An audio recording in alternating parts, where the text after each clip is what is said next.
Hello everyone, welcome back to my channel. If this is the first time you are watching me, my name is Tom. I'm an Open University student studying computing and IT. In this video I will be talking about the module M250, which is Object Oriented Programming. I'll be talking about what the module covers, my thoughts on the module and any tips that I have for it. This module is all about Java.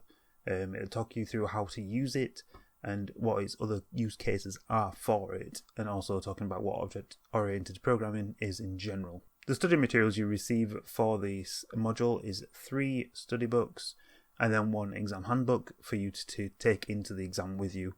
It covers the basics of the topics that you cover throughout the module. For the programming side of this module, you'll be using BlueJ, which is a Java editor, and it will be linked to Open University's own OU workspace, which they use to test the code that you produce. You can get BlueJ before you even start this course. It's, like I said, completely free online. Just simply Google BlueJ and you can download it and get used to it. However, the OU workspace side of it will only become available to you through Open University.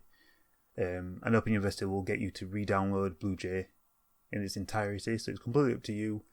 If you have another editor that you like to use, feel free to get used to that if you like. However, you'll be using BlueJ for this course just so it links with the Open University workspace. For this course there's 12 units which are each split into 3 different parts, hence the 3 study books. This module is split into 12 units and the 12 units is split into 3 different parts.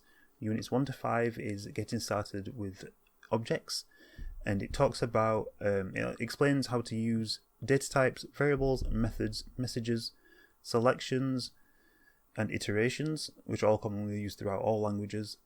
So if you're not used to Java but you are used to other languages, chances are you will be used to this sort of section. Like I say, even if you've never used Java before, should be pretty straightforward for yourselves. Units 6 to 8 is inheritance and how to program. It introduces you to subclassing, inheritance, errors, exceptions, debugging, and talks more about how code connects with each other by sending and receiving messages, how to organize code, and cover the different types of variables. Apologies for me reading, I've wrote my notes on my iPad. I just want to make sure I cover everything that the modules cover. I don't want to leave something out or say something's a part of a different section that isn't. And then the final collection of units is units 9 to 12, which are collections and file I/O. It introduces arrays, sets, maps, sorted and ordered collections, and how code can interact or create files. So that's basically the different sections. Obviously I'm not going to go any further into it because Open University probably won't be too happy with it if I went any more into that. But like I say, feel free to go through those different subjects. Maybe some of you want to get used to it yourselves.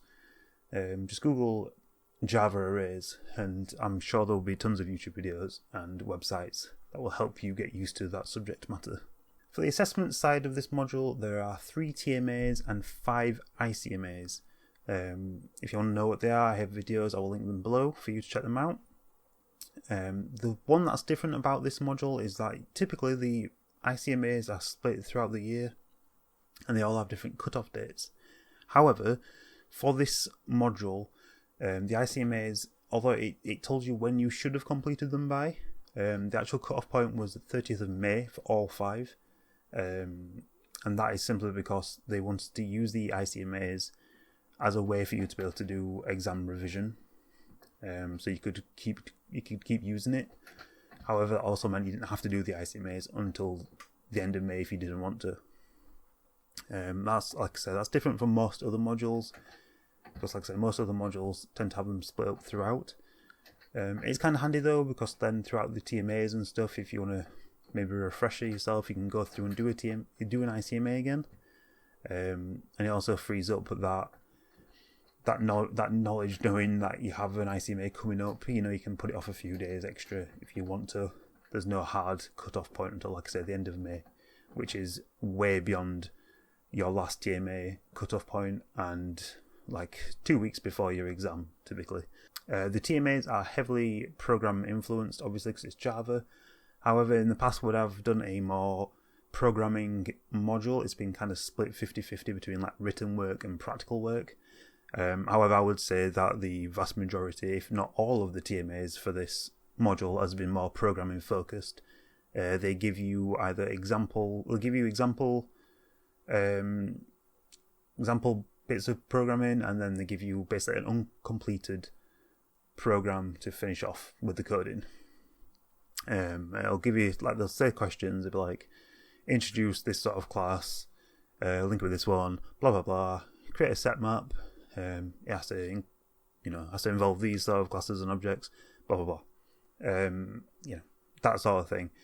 So it is very practical heavy, which might be great for some people. Some people might absolutely hate written work and absolutely blitz through programming the practical.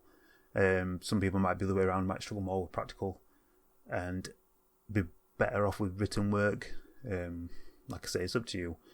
The examples that they give you are quite useful. Sometimes they're quite hit and miss. Some people found them really, really helpful, and some people thought they completely missed the point. But fundamentally, everything that you need to know to complete the TMAs are included in the study books. It's just sometimes they're a bit more vaguer than some people like them to be. So, like I say, it's completely up to you guys whether you think that's a good form of assessment for yourselves. I'm just letting you know now that the TMAs are heavily practical based, and letting you know some of the problems that some people had throughout the module. To pass this module, you need to get at least 40% overall on your TMAs and at least 30% on your ICMAs. That is 30% over your top 4 ICMAs. So it's fairly low threshold to pass it, which is handy, I suppose. There is also an exam. Typically, exams are worth 50% of the overall module grade. So I think you usually have to get 40% on an exam to pass that exam as well. And I believe if you don't pass the exam, you don't pass the module. However, if you have been used to this channel before, if you've seen one of my previous videos, I've explained in the past that my exams for this year have been cancelled due to COVID, etc. So I don't have any experience with the exam, so I can't tell you what the exam's like, I'm afraid. I knew it was going to be an assessment centre. So it would be a sit down. It's an assessment centre that I've already been to before. It's a hotel, so I know there's no computer involved. So I know there's no actual programming. So I'm guessing it's more just written work for the exam. Again, I didn't do the exam, so I can't possibly tell you. And I did have a look before the cut-off point of the end of the module for like an example exam. But they didn't have one up. I don't know whether they just took one. They had one up before and they took it down once the exams got cancelled.